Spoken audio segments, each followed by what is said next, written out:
This week, we're looking at giving change. Now, let's say you go to the shops with $2 in your pocket. You want to buy a rubber. Rubber has a price tag of $1. Now, you give the shopkeeper your $2, he is going to give you the rubber and a $1 coin back. When we make change, we're doing subtraction.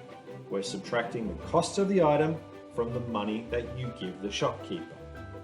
So when we ask you to make the change, you need to figure out how much money you're going to get back after you've subtracted the cost of the item from the money you've given them.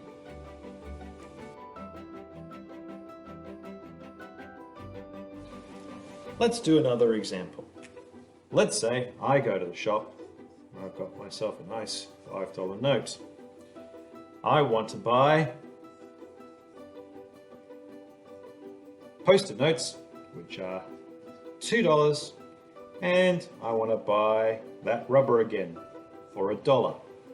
Now, the shopkeeper wants me to pay for both things.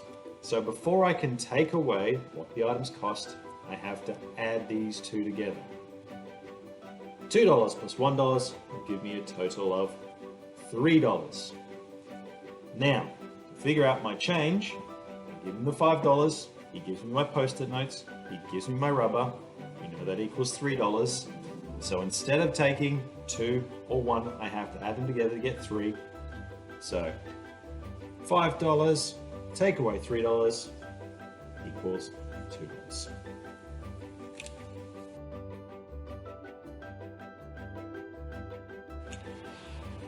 Let's say, for my next example, I have that $5 again. I want to buy my Post-it notes, but they've dropped in price. They are now $1.50. Now, I could just take away the dollar, that will give me $4, but what about that cheeky 50 cents? I still have to take away that.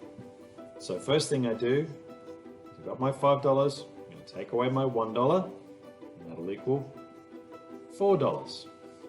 Then I've got $4 or 400 cents to take away 50 cents.